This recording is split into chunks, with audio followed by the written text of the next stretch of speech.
El analista internacional Javier Fargue nos acompaña en estos momentos desde Londres.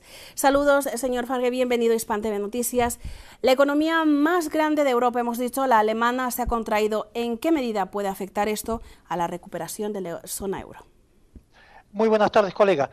Teniendo en cuenta que Alemania es el principal proveedor de fondos financieros para los paquetes de rescate de las economías en apuros, caso de Grecia, caso de España, etcétera, esta es una mala noticia. Hay un optimismo en términos de una recuperación, pero hay que tener en cuenta que si hablamos digamos, de la economía acumulada por todo el año 2012, ha habido una reducción de 0,5%, a lo que se suma, es decir, parte de lo cual es esta reducción de 0,6% del último trimestre del año pasado. Significa que la noticia es mala, pero al mismo tiempo, teniendo en cuenta que Alemania es el principal motor económico de Europa y, como digo, es el principal proveedor financiero de recursos para salvar a las economías que están en apuros, esto es una mala noticia porque va a haber menos recursos financieros disponibles para el rescate. Al mismo tiempo, al interior de Alemania ha habido ya presión para que este país deje de ser la fuente de rescate de los países en apuros, y esto ha afectado políticamente a la canciller Angela Merkel. Esta situación va a provocar mucha más presión y va a hacer que muchos partidos políticos sigan oponiéndose a que Alemania sea el principal, digamos, salvador de las economías de la eurozona. Pero al mismo tiempo, el problema es que no hay un crecimiento económico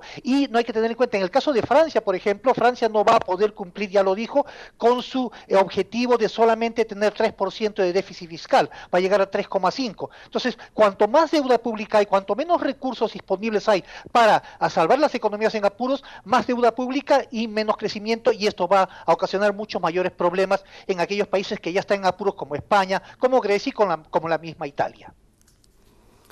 Señor Fargue, ¿cabe entonces pensar que lo que auguraba todo el mundo y lo que quería básicamente todo ciudadano europeo, la recuperación de la economía del bloque europeo, va a tomar más tiempo de lo que se preveía entonces? Cabe pensar que este es el caso por una razón muy sencilla. La clave aquí es crecimiento. Si no hay crecimiento, no hay ingresos al Estado. El Estado, por consiguiente, no puede financiar proyectos de infraestructura y no puede ayudar a ese mismo crecimiento.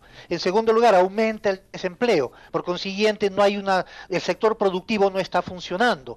De manera que cuanto más se demoren los países en reducir su deuda pública, y cuando no hay crecimiento, como no hay ingresos al Estado, la deuda pública sigue aumentando. Esto significa que va a demorar mucho más la recuperación económica europea. Entonces da la impresión de que, a menos que haya una recuperación de las economías francesa y alemana en los próximos 5, 6, 7 meses, o por lo menos este año, cabe pensar que las predicciones optimistas que hablaban del comienzo de una recuperación en el año 2014 podría demorarse hasta el año 2015, y esto sería una mala noticia en términos de desempleo, en términos de desarrollo económico y en términos de crecimiento y en términos de exportaciones e intercambio de mercancías a nivel del mundo. Es una situación bastante seria y la recuperación puede demorar a menos que haya una sorpresa de crecimiento en los próximos meses.